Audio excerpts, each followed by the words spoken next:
All right, y'all looking at the thumbnail. Y'all see the title, bro. And we got Old Meezy, and this is content creators are getting the beat for clip farming. What? Anyway, I don't know what's going on, bro. Let's check this out, though. How y'all day been, bro? Let's get it, bro. This recording? Is this recording? No, what you say? Doodle. Wait. Just real quick. Doodle. You see that, bro, right now? I got set. This recording? Is this recording? No, what you say? Doodle. Garbage. Oh, just real quick. We gotta go on. Somebody hugged it. They hugged it. What you say? Doodle garbage. Like No recording.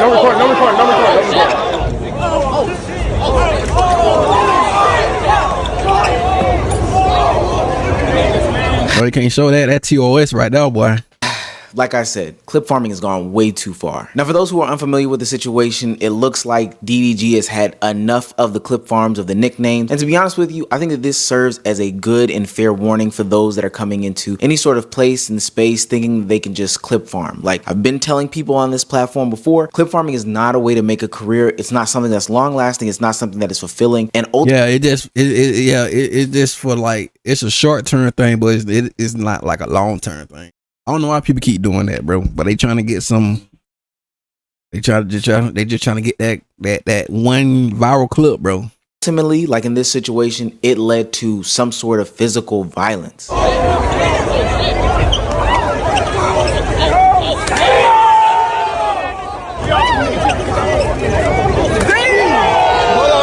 People don't realize these content creators can totally get upset with the clip farming and the name calling and the stuff that you get off. These people have real feelings too. So DDG gave people a fair warning just a couple days ago that if they continue with the clip farms, if they continue throwing these insults, if they continue with the name calling, then this is going to be the situation at hand. If a fan came up to me on some doodle garbage, bro, I'ma hold that so goddamn bad, bro. No better. Now, whether you believe DDG or not, this doo-doo garbage, name calling or insult that stemmed from Bruce dropping him off in his beef just a couple months ago is clearly affecting it. And I know that. Wait a minute now. I thought it was well, I'm not trying to put his name in there, but at the time when they was beefing, I thought it was like, the Gazer. I thought it was him. So he said he said his music was like doo-doo garbage or something like that. I don't know anymore, bro. But now now they cool though. So I'm assuming now they cool though. But I thought it started with soap. But I don't know. I could be wrong though. Some people might think that he's soft or whatever the case may be, but the reality of the situation is if they don't know you, they're not going to tolerate it. And besides that fact, why do people think that this is the way to get content? Like, I think that this is so short-sighted, and maybe they've been influenced by whoever and whatever or whatever the case may be. But even like Agent says, something that I agree with, clip farming and doing this sort of content is something that is not going to build you an audience. It's not something that's going to be long-lasting, and ultimately you are going to be forgotten the next day. Why they disrespecting him like that though? You gonna yap nonsense to a right in front of his face? You gotta be prepared for them consequences. It's not even clip farming. It's just being trolls, bro. It's just trying to be remembered. They don't even give a out or being remembered. Like, bro, you're gonna be remembered as I just chose to troll, bro, and then we will never hear of you again. And I do agree. It's possible. I can somewhat agree with that. With Agent, but the foundation of streaming has totally shifted in the past couple of years, where this is what people see as entertainment. This is what people see as the content. They believe that getting their name out there no matter what and no matter what expense is the way to go about doing these things. But ultimately what he's saying is 1,000% right. At best, this guy will be remembered as the guy who got snuffed out by Dub and whatever cameraman and DDG and his whole collective. At worst, he'll be back to punching the clock. And there's nothing wrong with that, but you did all this in an attempt to become famous for what? Now, I'm not advocating for physical violence, so I wanted to see what Dub and DDG and the rest of the gang had to say about this, because although I don't agree with people insulting people, I do want to give them the benefit of the doubt and hear them out at least. Grab me, I hit the. So then I'm like, bro, what the f? It was like a large crowd, and security grabbed me. I'm like, bro, I see Tiny sleep dog, boy. I'm like, damn. yeah, my didn't even get on that. Nah, yes it did. No, it didn't. Yes it did. I see Jason holding your camera and everything. No, but I had no signal. I had 200. Nah, your had signal when we did that skit. Yeah, they said He didn't show anything. Nah, Now they saying W skit. no, but still, like, you know how that be, bro. They banned Kelly for a skit, man. I ain't trying to get banned for a skit. Now, I think DDG was really just trying to save face here. He didn't want to get banned from the con. He didn't want any sorts of issues with Twitch, any sort of... That's why I said, like, yo, W for him for, like, saying, like, no recording, like, you know, smart guy.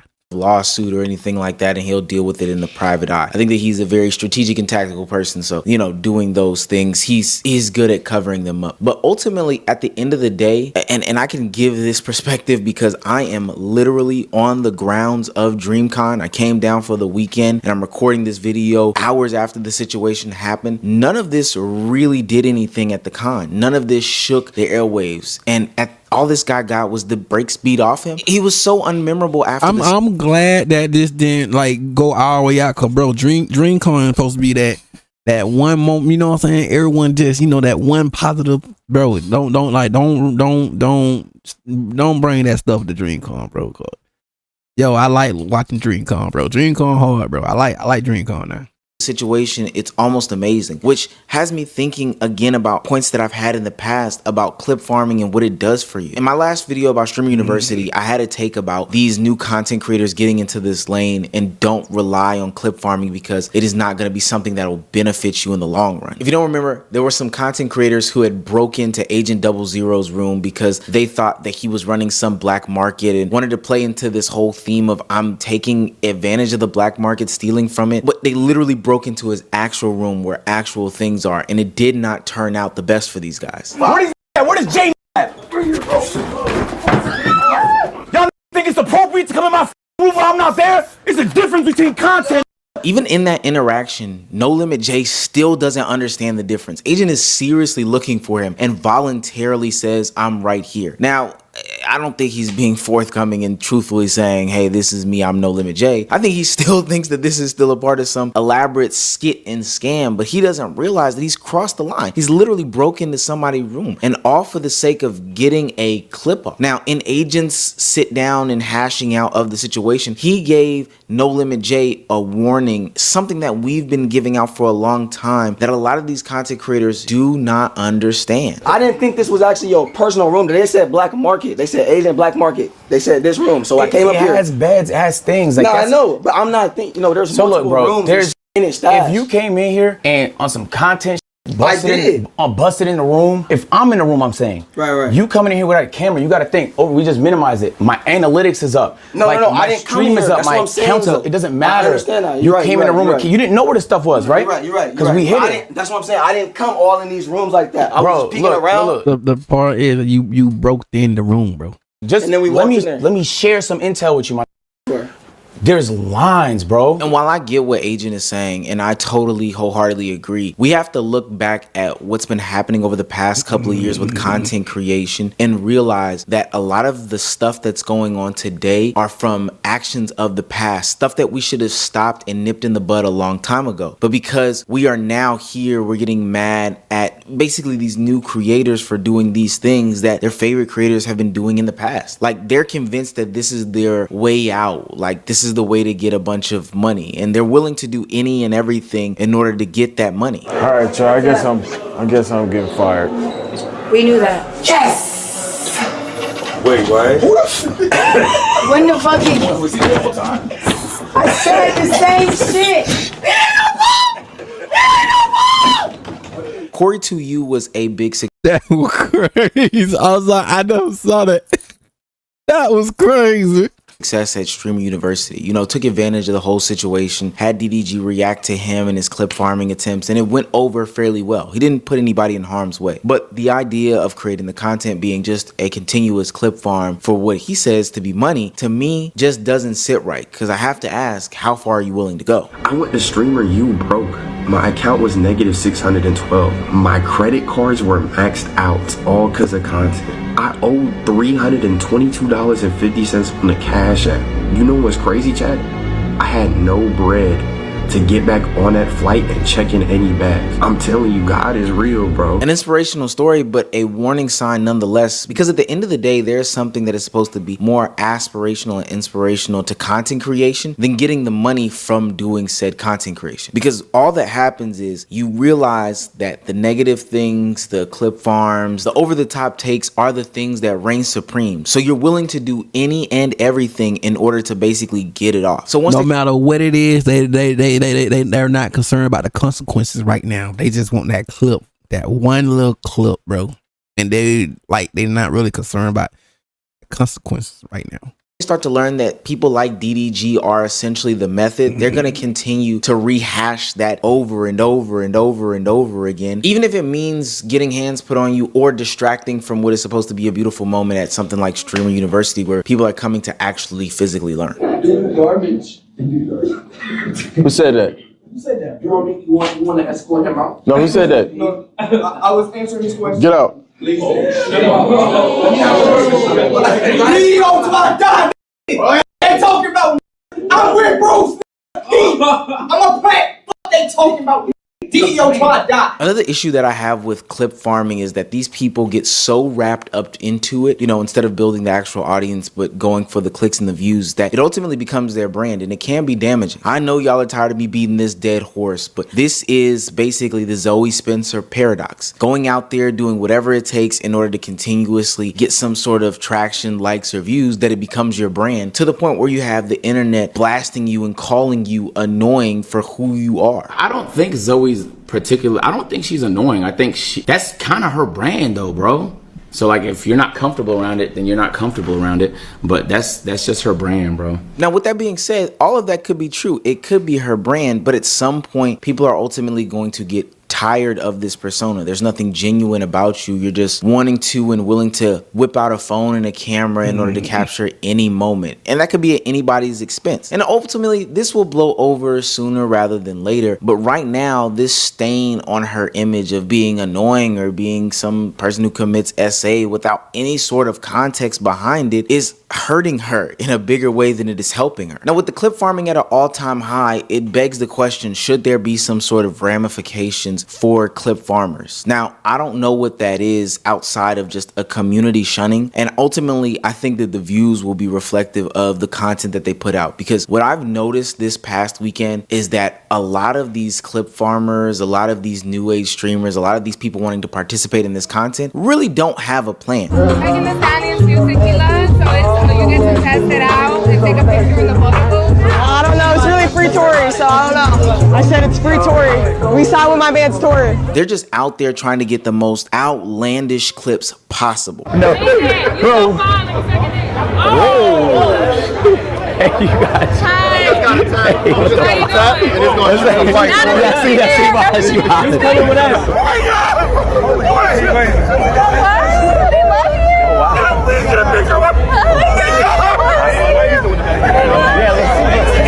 I'm echoing my sentiments from the Streamer University video and live stream that I did just last week. Again, in this video, I saw a bunch of up-and-coming content creators, you know, people aspiring to be content creators, truly not knowing what they're doing, not having a plan, not having a direction, not having an identity outside of trying to get the best clip possible. What did that woman try to gain from telling Agent that he's so fine she would suck his dick? Like, oh, she said that. Yeah, that's like what? Yeah, I don't. What's the point? Yeah, she just pretty much showed her that she just showed millions. Millions of people heard her. Now they probably gonna assume her like she's, you know, she for the street, bro.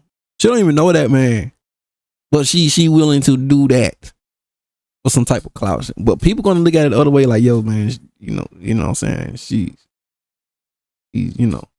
Understand the moment and it's funny or whatever the case may be, but how do you go about building a brand on top of that? Yeah, that's not gonna. Yeah. Like you messed up your reputation right now. Stand the guy doing the fake pass out thing. It's funny for the moment until it's not funny for the moment, and it gets not funny for the moment. Did he really pass out? very, very fast. These are people that don't have any sort of repackaging plan for their content, you know, throw it up thumbnail title. They don't have any way of feeding it to another audience. They are literally searching for and looking for the biggest content creators at the convention or at whatever establishment they're at or whatever moment that they can get and trying to get some sort of clip from that. Like, how will that young lady go about uploading that video to a YouTube or to a Twitter? What thumbnail title? I told Agent 00 I would suck his dick. I told the biggest content creators at the con I would suck their dicks. Is that content? I don't think that that's content. That's just a clip. And that clip is not going to be long lasting. Ultimately, we knew that clip farming would get to a point where people were basically getting their hands and feet placed on them by anybody else because they are going over the top. And I don't condone what DDG, Dub, and the cameraman did to that young man today, but please let this be a warning to a bunch of people out there. Clip farming isn't content. Look, I want to take a second here at the end of this video to do something that I don't normally get to do. By the time this uploads and is out for a couple hours, I'm projecting that we will cross 100,000 subs. Thank God. Oh, okay. If so, then hey yo, congrats, bro. I know wait, did I subscribe? Yeah. Finally, we did it. We made it as a community, as a whole. You know that I'm going to always say I could never do anything like this without viewers like you and the ability to share some of these videos. Thank you guys for sticking with me through the ups and the downs. You know, a couple months ago when I got some copyright claims, a lot of people were saying they couldn't see my content or find my content, but you stuck through it and you didn't choose another commentary channel, you know, that provided you with the content that I can provide you with. I'm very appreciative of that. Appreciative. Thank you for everybody who came up to me at DreamCon and stopped me and decided to take pictures and stuff like that. You guys are the reason that I make these videos. Shouts out to, you know, other commentary channels like 4D Shams, like Cameron, like Abba and bro. Yeah, Abba and Preach, bro. Bro, like, why isn't like where is other commentary channels like 4D? I don't know him. I never saw his on here. Shams, like Cameron. But where is it, bro? YouTube haven't been posted. I mean, unless he probably ain't uploading anything. But I subscribe to him too, bro. Like, I gotta check it out. Did he even upload anything lately? Cause I don't see anything. But he probably ain't uploaded anything lately. So. Like Abba and Preach. Yeah, I check out Abba and Preach. Shouts out to Playback. These are the guys that give the inspiration for the videos. Sometimes I'm straight ripping y'all's content. I'm not gonna lie to you, but without you guys, I also would not be here. You know, 4D Shams, it's up to you now. You next one up. Shouts out to everybody on my team. For most people that don't know, I don't edit the videos. I don't, you know, create the thumbnails or anything like that. While I'm part of the process, I have a whole team behind me that's doing these things. So shouts out to Ankle, shouts out to Cardiac, shouts out to Toy. Shouts out to Dexter, shouts out to everybody that's been a part of my channel. Even if you've been on my channel from the early beginning, shouts out to Dre, Crano, Af, Caleb, whoever who has been a part of my channel, shouts out to you guys. And last but not least, shouts out to 4 very, very, very important people in this content creation journey. I promise you guys I would not be here without these 4 people specifically. Shouts out to Let's Keep It a Buck, the podcast in which that got me into content. Bro, I be checking out his channel too, man. I forget his name. Like, is it Solar B or something? I be checking out here too. I like some of the stuff he's saying too. I don't know about the other two. I don't be checking out the other two, but yo, I'd like to check out his too. I like his look, some of his input and stuff too. Content creation as a solo act and just on YouTube in general. I mean, without those guys, if you know, you know. If you don't, click on the channel. It's another place to get more content from me and just 3 friends that I found on the internet that have met up with us in real life, and we have taken over in so many aspects. And last but not least, shout out to my fiance, of course. She puts up with a lot of me screaming and yelling at 4 in the morning just to get to this point here. Look, I don't want to make this a long yap fest, but this is a very special moment. 100K is just a stop on the journey. The next point is 1 million and anything in between. But until next time, I will see you guys later. And there you go. That's good. Congratulations, bro. Like, yo, man. And boy, content creator, yeah, they need to like chill and stuff too. But you already know, man. Link up in the description, all that good stuff, man. On my, y'all be safe.